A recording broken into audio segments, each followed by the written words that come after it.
I get a lot of questions from new business owners wondering how the heck their business income gets taxed.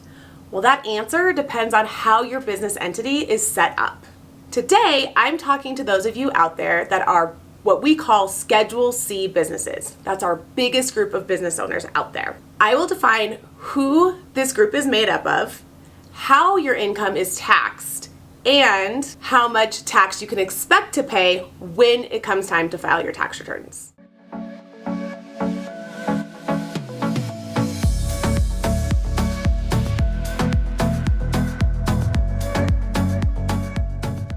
So when we talk about Schedule C businesses, what we're talking about are sole proprietors and single member LLCs. So what are those business entity types, right? So a sole proprietor is anyone who receives a 1099 MIS or the new 1099 NEC under their social security number. So sole proprietors include all of my independent contractors, gig workers, side hustlers, and solopreneurs out there. So a single member LLC is any business out there where you set up a separate business entity, meaning you have a separate FEIN or tax ID number, and it's only you, no partners, and you didn't elect to be a C Corp or make the S Corp tax election.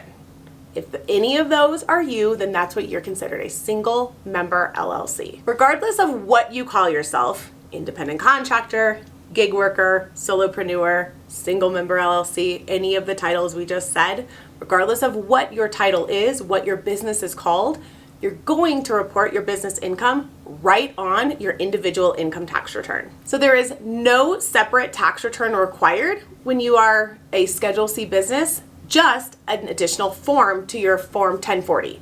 So your 1040 is your individual tax return, and when you're a business owner that we've talked about, you're gonna file a Schedule C form with your 1040. So all of your business activity, all of your business income, all of your business expenses are reported onto this Schedule C form, and then the last line called your net income is gonna be the only number off that Schedule C that then transfers onto your 1040. I know this sounds like a lot, but if you have a tax preparer or you use tax software, it makes it really easy to know where everything goes. So this figure, your net business income, again, all of your business income minus all of your business expenses, that net business income is used in two different ways to calculate two different types of tax that are reported and paid for within your individual tax return. So first, your net business income, which is the last line of that Schedule C, business income minus business expenses, is reported on the bottom of your Schedule C and transfers to the first page of your 1040. All right, and within that, it's considered part of your ordinary or earned income. All right, which then flows into a couple other numbers that we'll talk about in a little bit, but eventually flows down into your taxable income. And that's what you pay your income tax on. So this means that your business income gets put into this bucket with all of your other income, including income such as your W-2 income from whether if you have another job, or maybe from a spouse.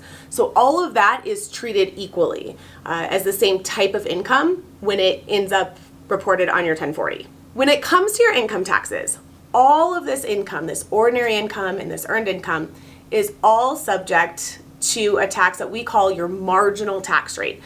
Generally, you hear this sometimes called your tax bracket. Okay, what tax bracket do you fall into, right? We hear that term a lot. There's gonna be a whole nother video on tax brackets and marginal tax rates for you guys in a few weeks. But for now, for the sake of simplicity, let's say all of your business income falls into the most common tax bracket, the 22% tax bracket. What that means is every dollar of business income that you generate, you're gonna pay 22% tax on. So if you make $100, you're gonna pay $22 in tax. If you make $1,000 in business net income, remember after expenses, you're gonna pay $220 in taxes. $10,000 in income, $2,200 in taxes. So 22% of your net taxable income is going to be what you pay in your income tax. The second type of tax that comes into play when you are a Schedule C business is your self-employment income. And this is one that is overlooked a lot when people are trying to calculate how much they should be saving for their tax money and for their tax payments. Self-employment tax is just under 16% of that net business income.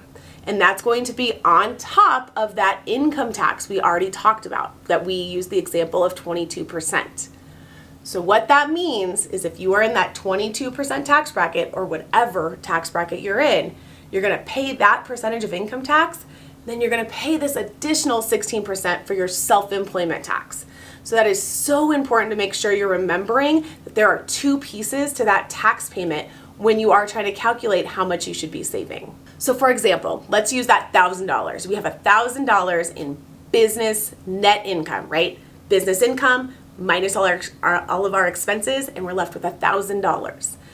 Of that $1,000, we're going to want to pay our income tax of what we, in this example, is 22% plus 16%. So that's 38% of our $1,000 that we're going to want to set aside for taxes. So $1,000, we're going to want to set $380 aside to cover our income and self-employment taxes when it comes time to file that 1040 return. An important thing to note, you guys, is that if you have a business loss in a year, there won't be any self-employment tax.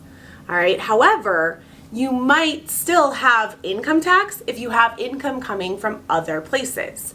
So let's use that example. Let's say you make $60,000 from your W-2 job, and then you started a side hustle, and you, on your business return, you end up showing a loss of $5,000 this year.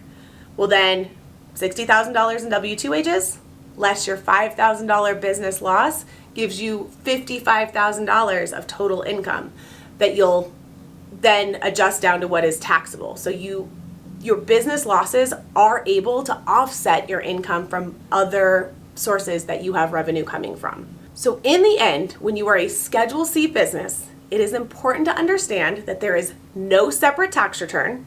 There is an additional form, a Schedule C, filed with your 1040.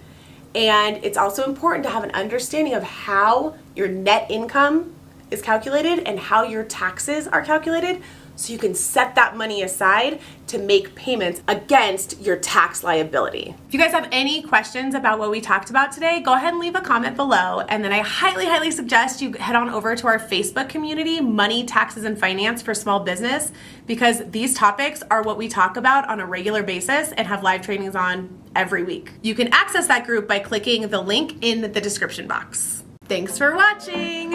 If you found this video helpful, please give it a thumbs up, subscribe, and while you're loving on me hard, go ahead and hit the notification bell so you never miss a future video.